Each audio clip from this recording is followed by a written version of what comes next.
Students, हम अपना topic कर रहे थे how to create more employment. मैंने आपको एग्जांपल के थ्रू समझाया था। अब इसको डिटेल में करते हैं। अब यहाँ तक हमने कर लिया था। हमारा जो टॉपिक होगा, अब हम फसलों को उत्पादन क्या है, जो प्रोडक्शन है उसको कैसे बढ़ाए। अब इसके लिए हम क्या कर सकते हैं, हम उनको कुएं, उसने क्या किया, वेल को डिग कर दिया गवर्नमेंट ने। साथ के साथ उसको क्या किया गया, लोन प्रोवाइड करवाया गया। और साथ के साथ गवर्नमेंट क्या कर सकती है, वहाँ पे गोडाउन्स भी बना सकती है, वेयर हाउसेज, जहाँ पे क्या कर सकते हैं किसान अपने जो प्रोडक्शन निकल के आएगा उसको क्या कर सकते हैं, वो वहाँ पे रख सकती है। साथ ही साथ गवर्नमेंट क्या कर सकती है, गाँव के अंदर जो सड़कें हैं, रोड्स बना सकती हैं, ताकि क्या किया जा सके, उसके थ्रू, ट्रांसपोर्ट के थ्रू ईज़िली क्या किया जा सके, शहरों तक सामान को भेजा जा सके। और साथ के साथ गवर्नमेंट क्या कर सकती है, जो ड्रिंकिंग वाटर है उसकी भी क्या कर सकती है, फैसिलिटीज़ प्रोवाइड कर सकती हैं। और साथ के साथ उनको जो गवर्नमेंट क्या करती है, मैक्सिमम और मिनिमम रिटेल प्राइस को क्या करती है, वो बना के रखती है कि इस साल जो फसलों का जो मूल्य होगा, मिनिमम कितना होगा और मैक्सिमम कितना होगा। उसके थ्रू क्या कर सकती है, जो गवर्नमेंट है डायरेक्ट क्या कर सकती है, किस फार्मर से खरीद सकती है, जो हमारा ग्रेन है उसको खरीद सकती है। और साथ के साथ क्या है, वो उनको ऐसे सेंटर्स बना सकती है जहाँ पे उनको एजुकेशन प्रोवाइड करवाई जाए कि कम भूमि पे क्या किया जा सकता है, कि कैसे ज़्यादा से ज़्यादा प्रोडक्शन किया जा सकता है, किस तरह के फर्टिलाइज़र्स डाले जाएं, किस तरह के सीड्स का इस्तेमाल किया जाए, किस तरह के एग्रीकल्चर इक्विपमेंट का यूज़ किया जाए। और ये सारी की सारी क्या होनी चाहिए, जो फार्मर्स हैं उनके अफोर्डेबल होनी चाहिए। और साथ के साथ गवर्नमेंट को क्या करना चाहिए, मनी को बोरो करना चाहिए। अब वो कई बार क्या करते हैं, बोरो करते हैं, मनी उधार लेते हैं मनी लेंडर से, जो उसमें इंटरेस्ट रेट क्या होती है, हाई होती है। तो इसके लिए गवर्नमेंट को क्या करना चाहिए, किसानों के लिए बैंक की सुविधाएं प्रोवाइड करवानी चाहिए, जिसमें उसको किसान क्रेडिट कार्ड बनाए जाने चाहिए, ताकि वो बैंक से क्या कर सके, लोन ले सके। और जब उनकी फसलें निकल के आएंगी और तो उनका जो उसको बेच के क्या कर सके, वो लोन की कीमत को भी क्या कर सके, पूरा कर सके। और साथ के साथ वो जैसे सब्जियां हैं उसमें भी वो मतलब कि दूसरी फसलों के साथ सब्जियां भी उगा सके, कि किस तरह से मतलब कि कौन सी फसल के साथ हम किस तरह की सब्जियां उगा सकते हैं, लोगों को अवेयर किया जा सकता है। जैसे रबी का सीज़न है, खरीफ का सीज़न है, उसमें हम कौन कौन सी फसलें लगा सकते हैं। साथ के साथ वहाँ पे वो एजुकेशनल इंस्टीट्यूशंस भी खोल सकती है, वो स्कूल्स भी खोल सकती है, जिसमें गाँव जो पॉपुलेशन है, जो 5 से 29 की ईयर्स के एज के बच्चे हैं, जो लगभग 60% है हमारी कंट्री की पॉपुलेशन का, और जो स्कूल अटेंड नहीं कर रहे हैं, तो उनको क्या कर सकती है, वो फ्री में एजुकेशन प्रोवाइड करवा सकती है। और साथ के साथ वो मतलब कि इस तरह की फैसिलिटीज़ दे सकती है वो उन एरियाज़ में, ताकि सभी बच्चे क्या कर सके, वहाँ पे एजुकेशन ले सके। अब साथ के साथ इसके लिए क्या कर रही है, जो नीति आयोग आया था हमारा, उसने क्या किया है, शिक्षा के क्षेत्र में उसने लगभग 20 लाख रोजगारों का क्या किया है, सृजन किया है। अब जो एजुकेशन इंस्टीट्यूट खोल लेगी गवर्नमेंट, तो उसमें क्या मिलेगा, टीचर्स हैं, उसके लिए बिल्डिंग भी खरीदेगी, बिल्डिंग बनेगी जब, तो उसके अंदर क्या किया जाएगा, लोगों को रोज़गार मिला उस टाइम पे। फिर ठीक है, फिर जब वो स्कूल ओपन हो गए तो उसमें टीचर्स की भर्ती की जाएगी, तो या फिर और भी वर्कर्स हो गए, उनकी भी ज़रूरत होगी, तो उसके लिए भी क्या होगा, रोज़गार है, जो अपॉर्चुनिटीज़ होंगी एम्प्लॉयमेंट की, वो बढ़ेंगी। अब केवल जो एजुकेशन के फील्ड में उसने गवर्नमेंट ने कितना योगदान दिया है, 20 लाख रोजगारों का, मतलब कि 20 लाख लोगों को क्या दे चुकी है, वो एम्प्लॉयमेंट दे चुकी है। अब साथ के साथ हमें क्या करना चाहिए, जो हमारी एजुकेशन फैसिलिटी, उसमें हेल्थ फैसिलिटीज़ है, उसमें भी इम्प्रूवमेंट करनी होगी।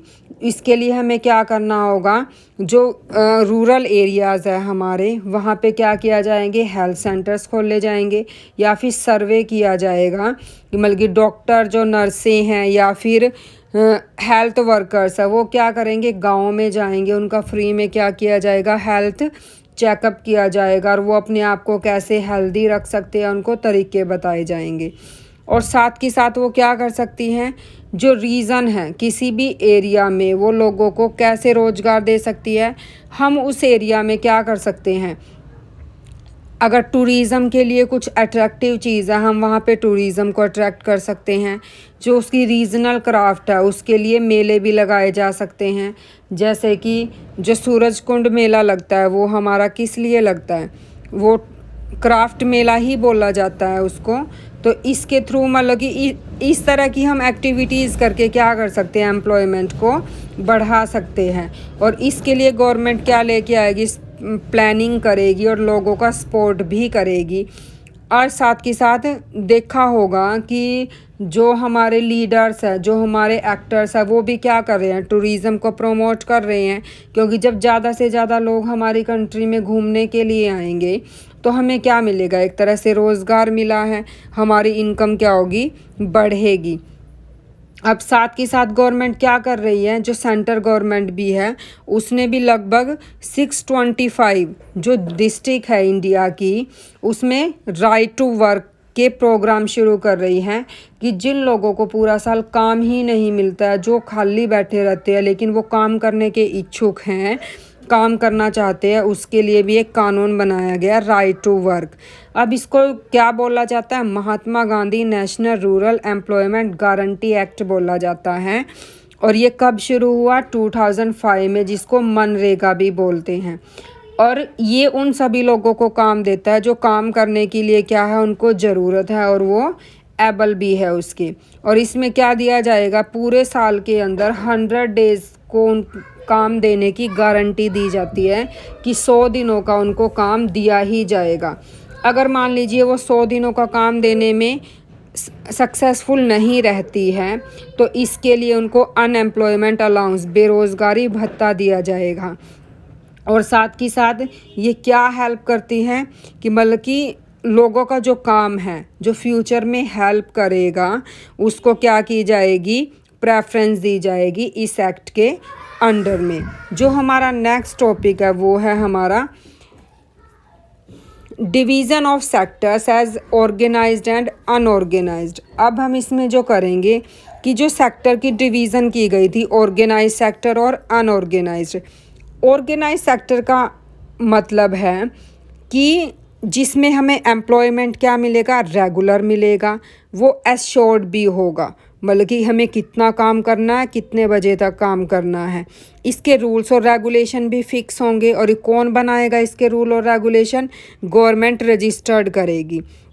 जैसे फैक्ट्री एक्ट हो गया, मिनिमम वेजेस एक्ट हो गया, पेमेंट ऑफ ग्रेचुटी एक्ट हो गया, शॉप्स हो गया एंड एस्टेब्लिशमेंट एक्ट हो गया।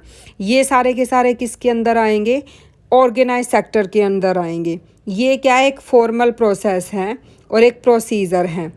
अब इसमें क्या है, सारे के सारे पीपल तो इसमें काम में नहीं लग सकते।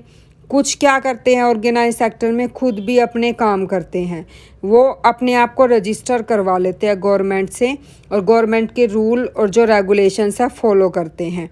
जो ऑर्गेनाइज सेक्टर्स है वो सिक्योरिटी, हम क्या करते हैं, सिक्योरिटी फील करते हैं, सिक्योरिटी होती है हमें एम्प्लॉयमेंट की।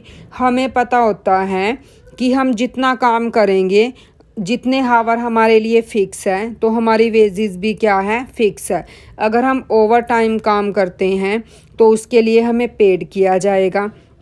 और साथ के साथ हमें कुछ और बेनिफिट्स भी मिलेंगे, जैसे हमें अगर हम छुट्टी ले रहे हैं तो उसके लिए हमें क्या मिलेगी, सैलरी मिलेगी। अगर साथ के साथ हमें क्या फैसिलिटीज़ मिलेगी, हेल्थ की फैसिलिटीज़ भी मिलेगी। और साथ के साथ ग्रेचुइटी मतलब कि प्रोविडेंट फंड, मतलब कि हम अगर कहीं पे जब हम रिटायर होते हैं तो उस टाइम पे हमें क्या मिलेगी, प्रोविडेंट फंड जो हमारा जमा किया जा रहा है वो हमें इकट्ठा मिलेगा। और साथ के साथ हेल्थ फैसिलिटीज़ भी मिलेगी। और जहाँ पे हम काम कर रहे हैं वहाँ पे हमें सेफ़ ड्रिंकिंग वाटर मिलेगा, सेफ़ वर्किंग एनवायरनमेंट मिलेगा, और साथ ही साथ हमें अगर हम रिटायर होते हैं तो हमें पेंशन भी मिलेगी। ये हमारा किस में होता है? ऑर्गेनाइज सेक्टर के अंदर होता है। जो अनऑर्गेनाइज सेक्टर है उसके बारे में हम कल पढ़ेंगे।